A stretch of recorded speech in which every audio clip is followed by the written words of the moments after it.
ئێمە بە بڕیاری مەکتەبی سیاسی و دوابەدوای ئەوە ئێمە ڕاست پێدراین کە بینەوە کەرکووک بۆەوەی بە خۆتان نەزانن کەرکووک نە قەزایەکە نە ناحەیەکە نە شارۆچکەیەکە یەکەمی ڕۆژژمارەیەکی زۆر خەڵکی کوردی خۆبان ئەم شارەی بەجێهێشت. ئێمە من سوپاسی پەرلەمانتارەکانەکەم سوپاسی ئەنجومەنی پارێزگای کەرکووکەکەم کە بۆ بە تایبەتی ڕۆلی پەرلەمانتارەکان ئەو تەنسیق و هەمانجییان دروست کردوە وڵێ بدەین لەگەر ئەم هێزانەی کە لێرەیە بۆی بتوانین خەڵکەکەی خۆمان بگەڕێتەوە. دیارە مانەوەی ئێمەش یان حزوری ئێمەش تەواجودی ئێمەش پەیوەستە بەوەی کە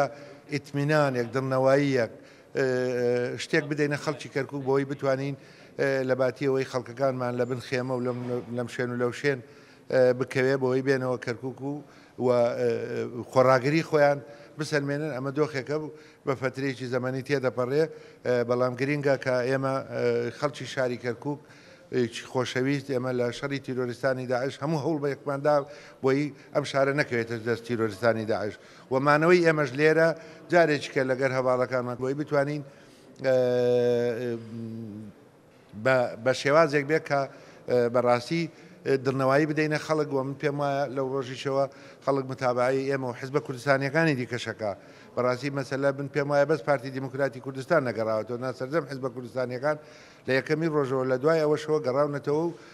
لە ناو شاری کەرکووکن ئەمە بە خۆی ئیتمینانێکەداتە خەڵکی کەرکووک کە زیاتر هەنگاوەکان بە ڕێگای گفتوگۆوە چارەسەر بکرێت.